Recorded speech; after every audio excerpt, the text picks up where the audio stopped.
Assalamualaikum dan salam sejahtera kepada Dr. Syairul Faizal dan rakan-rakan sekalian. Kami dari kumpulan 11 akan membentangkan tajuk penyalahgunaan dadah di bawah falsafah kemanusiaan. Saya Nini Nasya binti Abdullah bernama metrik 280366 akan memulakan pembentangan dengan bahagian pengenalan.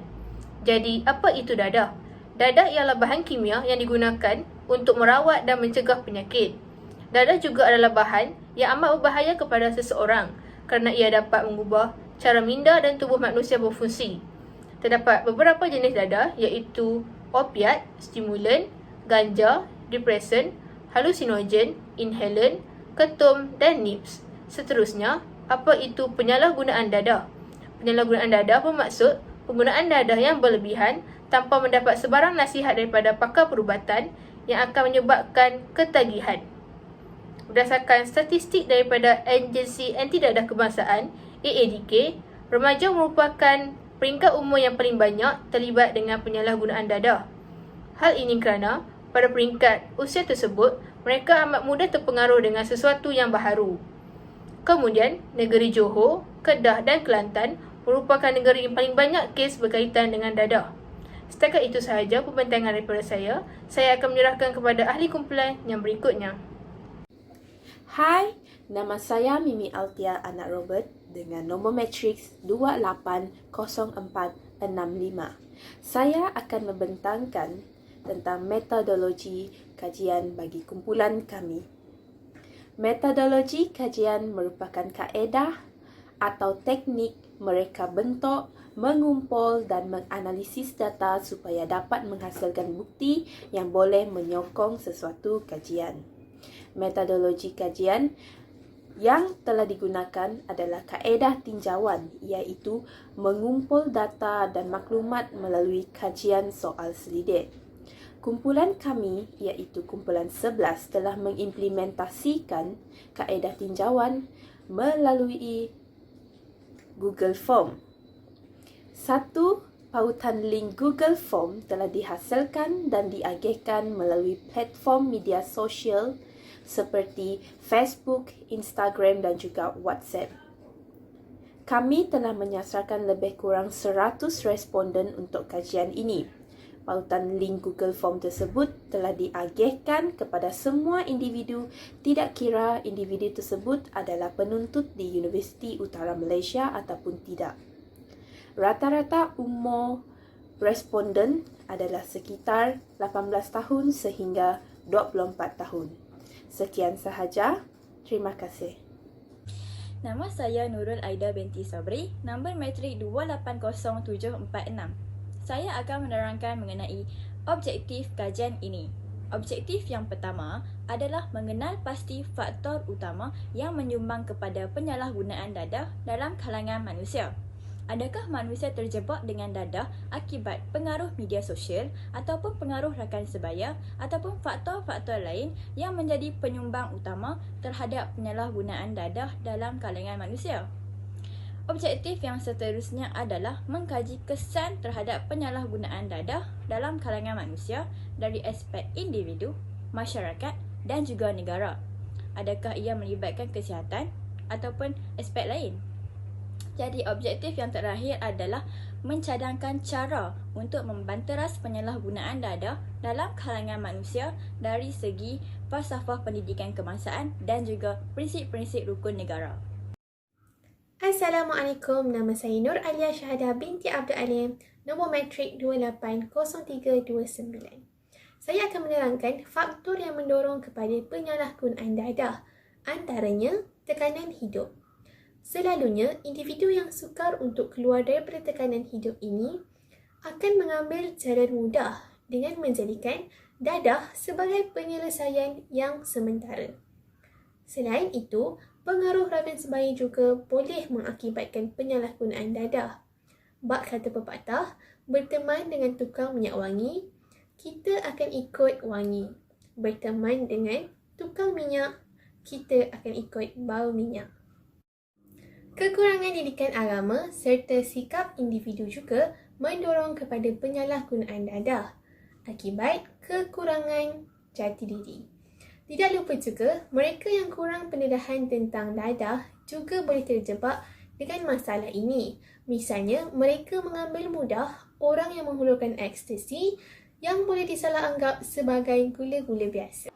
Assalamualaikum warahmatullahi wabarakatuh. Saya Anisha Bimi Vetika Mazira, nombor matrik 280553, dan hari ini saya akan membincangkan topik kami melalui falsafah dari sudut pandangan logik. Kami telah menggunakan salah satu domain analisis teoretikal iaitu logik, di mana kami telah membincangkan tentang falsafah penyalahgunaan dadah melalui analisa tentang argumen berdasarkan logik deduktif. Berikut adalah cara menganalisa dengan logik deduktif.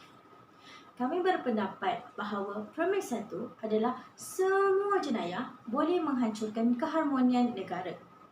Mengaitkan dengan topik kami pada hari ini, di premis 2, kami bersependapat bahawa penyalahgunaan dadah ini adalah satu jenayah. Maka apabila digabungkan kedua-dua premis ini, premis 1 dan premis 2, kami menyimpulkan bahawa penyalahgunaan dadah boleh menghancurkan keharmonian negara. Selamat petang Dr. dan semua. Nama saya Yo Yan Sing, matrik number 281204. Saya akan bentang tentang penyelesaian berdasarkan prinsip rukun negara. Pertama adalah kepercayaan kepada Tuhan. Masyarakat yang mempunyai kepercayaan kepada Tuhan akan dapat mengubah bekas mengenai tata ke arah yang lebih baik. Kedua adalah penguatkuasaan undang-undang yang ketat mampu memahami masalah penyalahgunaan data dalam masyarakat. Yang ketiga adalah penyelesaian berdasarkan prinsip rukun negara adalah bekas mengenai data semacamnya mempunyai jati diri yang kukuh untuk tidak terjerumus dalam kacang data pada masa yang akan datang. Penyelesaian berdasarkan prinsip rukun negara yang seterusnya adalah ibu bapa sewajarnya memberi bimbingan dan sokongan kepada anak-anak mereka yang mempunyai isu penyalahgunaan data. Sesetengah kanak-kanak akan terlibat dalam tingkah laku yang melampau untuk mendapat perhatian dan perhatian daripada keluarga mereka. Oleh itu, mereka mudah terpengaruhi oleh berbagai faktor luaran dan terlibat dengan data. Tambahan pula adalah kamp pemelihara akhlak wajar diadakan untuk membentuk rohani para pengagih data. Thank you. Assalamualaikum warahmatullahi wabarakatuh. Nama saya Waiz Dina binti Wazhar, bernombor matrik 281214. Falsafah Pendidikan Kebangsaan FPK mampu menyelesaikan masalah penyalahgunaan dadah dalam kalangan rakyat di Malaysia. Falsafah Pendidikan Kebangsaan ialah salah satu proses pendidikan dalam sistem pendidikan di Malaysia yang mampu melahirkan para pelajar yang seimbang. Para pelajar bukan sahaja menguasai bidang akademik, malah mereka mampu menguasai beberapa bidang yang lain. FPK juga mampu melahirkan para pelajar yang mempunyai sifat yang mulia dan mempunyai sifat kemanusiaan yang tinggi. Ada 4 aspek yang perlu diutamakan dalam FPK iaitu jari, jasmani, emosi, rohani dan juga intelek. Falsafah pendidikan kebangsaan juga mampu diterapkan dalam kalangan bekas penagih dadah. Bekas penagih dadah juga mampu menguasai bidang-bidang ini dan menerapkan dalam kehidupan mereka. Salah satu contoh ialah mereka mampu menyertai kamp terapi dan juga bimbingan daripada pusat terapi yang telah disediakan oleh pihak kerajaan untuk mengubah nasib mereka kepada nasib yang lebih baik dan mempunyai bimbingan yang percuma. Selamat sejahtera. Nama saya adalah Sri Vishalini Muniandi. Nombor matrik saya adalah 289529. Hari ini saya ingin membentangkan tentang kesan penyalahgunaan dadah terhadap individu. Kesan penyalahgunaan dadah terdorong kepada 3 golongan yang terpenting, iaitu individu, masyarakat dan juga negara. Kesan pertama bagi individu adalah individu tersebut boleh melibatkan diri mereka dalam sebarang pergaulan atau kemalangan. Ini disebabkan oleh ketidakstabilan yang dialami oleh mereka. Kesan yang nombor 2 adalah penyalahgunaan dada dapat menjejaskan kesihatan mental dan juga fizikal mereka. Jika mereka tidak stabil dari segi mental ataupun fizikal, mereka tidak akan berjaya dalam apa jua perkara. Kesan yang ketiga adalah penyalahgunaan dada dapat berjangkit penyakit yang agak berbahaya, iaitu HIV dan AIDS. Kesan yang keempat adalah individu tersebut tidak akan bertanggungjawab dalam menjalankan kehidupan seharian mereka.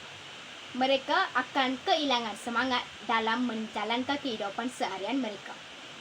Kesan yang 5 adalah individu tersebut tidak akan bergaul mesra dengan golongan umum dan hanya bergaul dengan golongan penagih dada yang lain.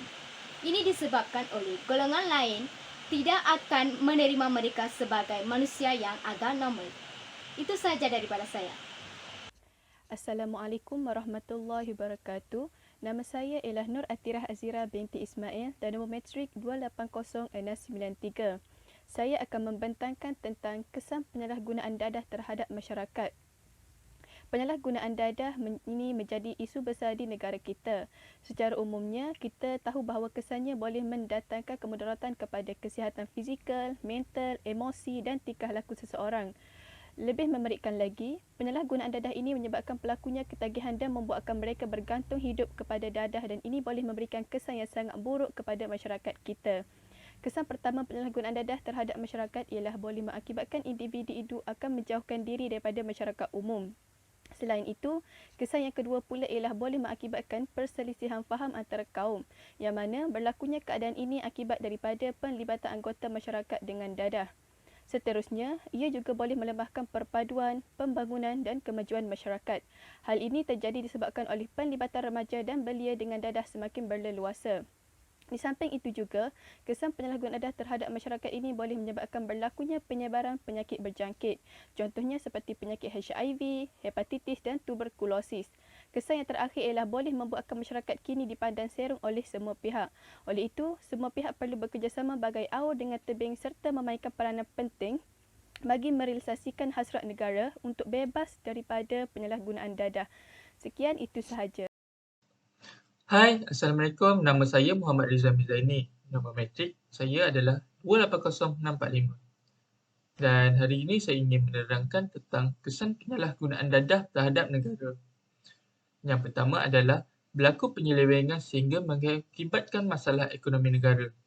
Yang kedua adalah negara akan dipandang rendah disebabkan mempunyai rakyat yang agak ramai yang melibatkan diri dalam penyalahgunaan dadah. Yang ketiga adalah negara tidak boleh menjalinkan hubungan politik dengan negara lain dan ia akan menyebabkan hubungan baik antara satu sama lain menjadi renggang. Yang keempat adalah sektor pelancongan akan terjejas disebabkan oleh pelancong tempatan dan pelancong asing berasa takut dan tidak selesa untuk masuk dan melancong ke dalam negara. Dan akhir sekali adalah penyalahgunaan dadah membawa kerugian kepada negara kerana peruntukan sedia ada digunakan untuk menguruskan aspek pencegahan, penguatkuasaan dan pemulihan isu penagih dadah. Hai, saya Nur Fahrina Syakia binti Syahrul Nizam, nombor matrik 280810. Jadi secara kesimpulannya, kita perlulah membuka mata dan jelas bahawa dadah membawa banyak kesan buruk dan memberi impak yang negatif kepada individu. Setiap agama melarang umatnya daripada melakukan keburukan termasuklah isu pengambilan dadah. Maka dari itu, kita dapat mengambil iktibar daripada kesan penyalahgunaan dadah daripada segi individu, negara dan masyarakat. Hal ini kerana penyalahgunaan dadah adalah sesuatu yang perlu dielakkan oleh rakyat Malaysia supaya dapat menjalankan kehidupan seharian dengan lebih harmoni dan mempunyai kestabilan dari segi mental dan fizikal. Tambahan pula, sekiranya isu dadah ini dapat dibendung, maka semua lapisan masyarakat dapat hidup secara sihat dan sejahtera malah tidak akan dipandang rendah oleh masyarakat lain. Oleh itu, semua pihak hendaklah berganding bahu dan mengatur strategi untuk mengatasi masalah ini yang dianggap sebagai musuh utama negara. Akhirnya, kita haruslah terus memerangi dadah agar masyarakat kita tidak akan menjadi lemah. Dadah membawa padah. Setakat itu sahaja perbentangan daripada kumpulan kami. Sekian, terima kasih.